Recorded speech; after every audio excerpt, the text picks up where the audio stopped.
Hello everyone, myself Dr. Sanskriti. Today in this video we'll talk about stages of kidney failure. पहले भी मैंने एक video बनाई है जिसमें मैंने stages 1 and 2 को अच्छे से डिस्क्राइब किया है. Now in this video we'll let you know about stage 3rd, 4th and 5th. क्योंकि फर्स्ट एंड सेकेंड स्टेज हमारी इनिशियल स्टेज है एंड बहुत ज़्यादा हमारी किडनीज पे हार्म नहीं होता है. लेकिन if we talk about 3rd, 4th and 5th, तो जिसमें से 3rd and 4th have some impact on our kidney. लेकिन अगर हम 5th स्टेज की बात करते हैं तो that is end stage of our renal failure. तो आज हम अपनी वीडियो में यही बात करेंगे कि if you are compromising with the stages तो आपको क्या ट्रीटमेंट लेना चाहिए और आपको कौन से प्रिवेंटिव मेजर्स लेने चाहिए, किन किन बातों का ध्यान रखना चाहिए एंड एक्चुअली में कौन से स्टेज में आपकी किडनी का कितना डैमेज होता है, कितना आपका जीएफआर ऑल्टर होता है और कितना आपकी फिल्ट्रेशन यूनिट मैटर करती है. Now we talk about stage 1 and 2. थोड़ा सा बता देती हूँ. स्टेज 1 एंड 2 में हमारी किडनीज पे बहुत ज़्यादा इम्पैक्ट नहीं पड़ता है.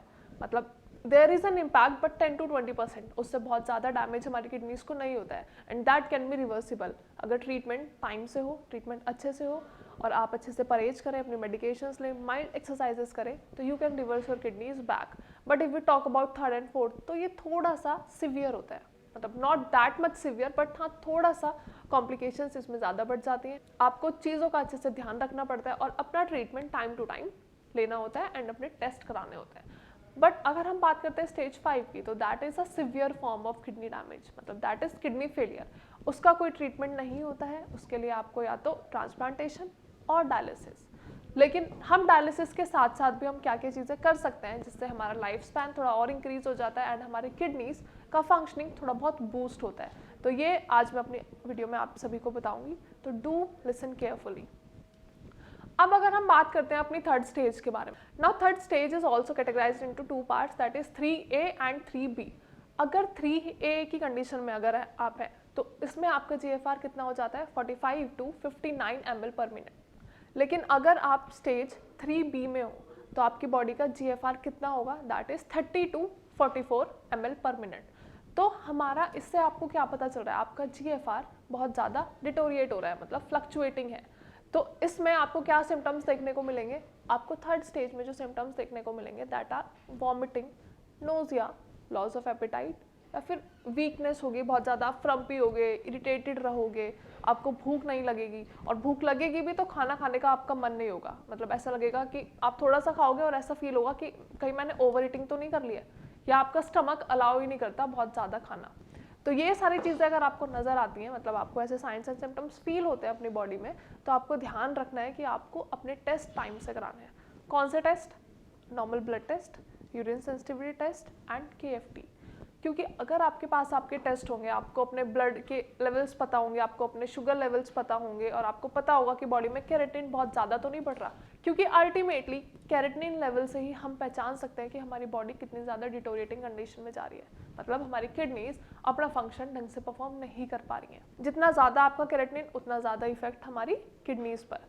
तो आपको टाइम टू टाइम टेस्ट कराना है एवरी 6 months और पहले भी आप करा सकते हो. ज़रूरी नहीं है कि आप 6 months का वेट करो या फिर 1 year का वेट करो. जब आप चाहो इन एवरी 1 month और इन एवरी 2 month आप अपने टेस्ट परफॉर्म करा सकते हो. क्योंकि एक बार अगर आपकी किडनी डैमेज की तरफ बढ़ने लगी तो that is next to impossible कि आप अपने फेलियर को कंट्रोल कर सको. लेकिन अगर आप स्टेज 1, 2, 3 में हैं तो आप अपनी किडनी को रिवर्स कर सकते हैं. मतलब हम मेडिकेशंस के साथ, ट्रीटमेंट के साथ और अपने कुछ ऐसे प्रिवेंटिव मेजर्स के साथ हम अपनी किडनी को डैमेज होने से बचा सकते हैं. Now if we talk about stage 4, तो स्टेज 4 में क्या होता है, आपका जीएफआर 15 to 29 ml पर मिनट का होता है. मतलब आपका फिल्ट्रेशन रेट है वो बहुत ज़्यादा डिटोरिएटिंग हो रहा है, फ्लक्चुएटिंग हो रहा है. तो लेकिन अब आपको क्या करना है, आपको इनमें कौन कौन से सिम्टम्स देखने को मिलेंगे. इसमें आपकी बॉडी हर टाइम टायर्ड रहेगी. मतलब आप हमेशा थके हुए रहोगे. अगर आपको कोई थोड़ा सा भी काम बताएगा तो आप बहुत जल्दी इरिटेट हो जाते हो या फिर जवाब दे देते हो. तो आपको समझ नहीं आता आपके साथ एक्चुअली ये क्यों हो रहा है.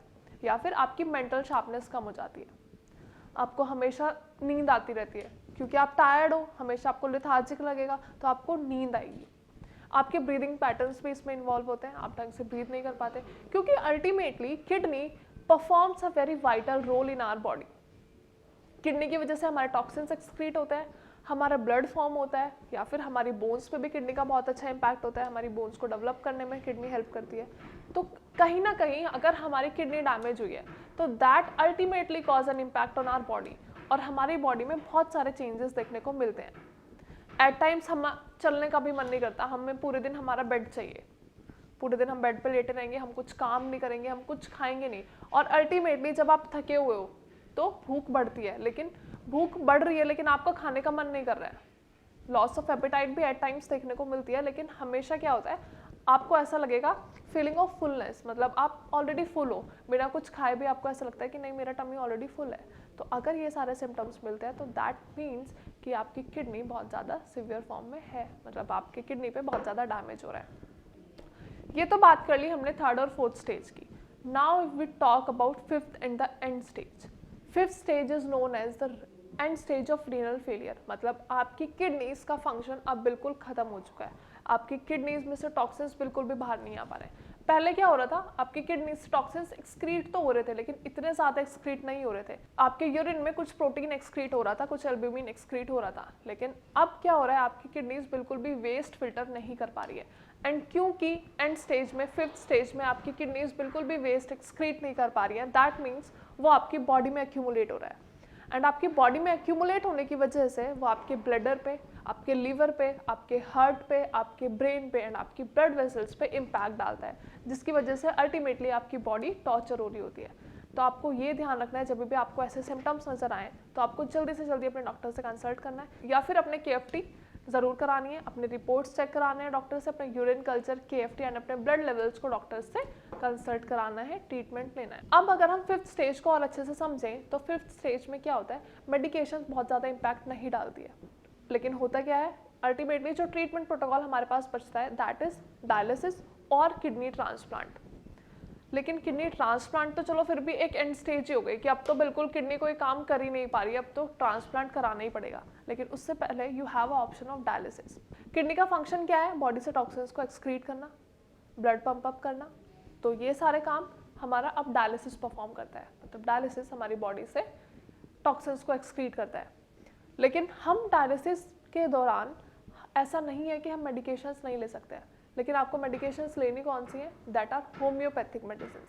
अगर आप डायलिसिस के साथ साथ होम्योपैथिक मेडिसिन लोगे तो वो आपकी किडनी को कहीं ना कहीं बूस्टअप करेगी, मतलब जो आपकी किडनी ढंग से परफॉर्म नहीं कर पा रही थी तो उसके लिए आपने डायलिसिस स्विच किया, लेकिन डायलिसिस के साथ साथ आप मेडिकेशंस ले सकते हो, दैट आर होम्योपैथिक मेडिसिन, क्योंकि होम्योपैथिक मेडिसिन आपकी किडनीज पे इम्पैक्ट डालेंगी, आपकी इम्यूनिटी को और अच्छा बूस्ट करेंगी, आपकी किडनी के फंक्शनिंग को बूस्ट करेंगी, और टॉक्सिन्स तो हमारी बॉडी से अल्टीमेटली एक्सक्रीट हो ही रहे हैं with the help of dialysis.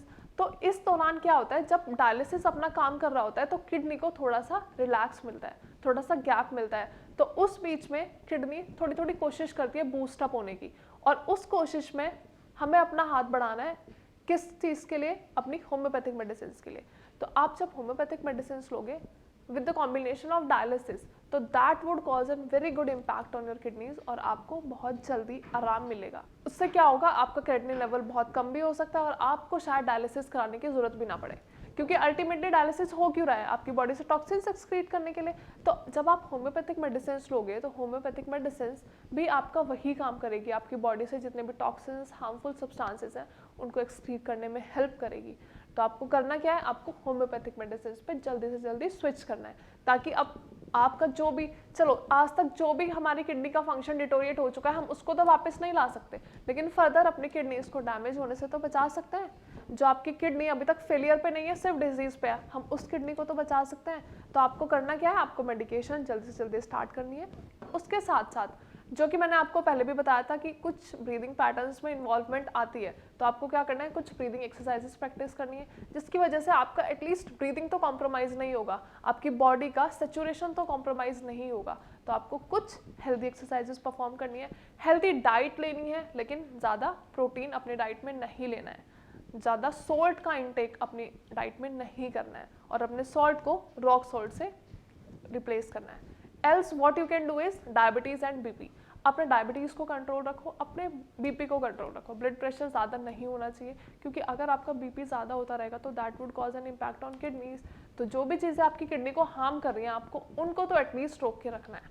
तो आप ट्रीटमेंट अल्टीमेटली आपके हाथ में है, तो अगर आप प्रिवेंटिव मेजर्स ध्यान से लोगे, प्रिकॉशंस ध्यान से लोगे, तो आपकी किडनीज कहीं ना कहीं बहुत ज़्यादा टॉर्चर नहीं होंगी।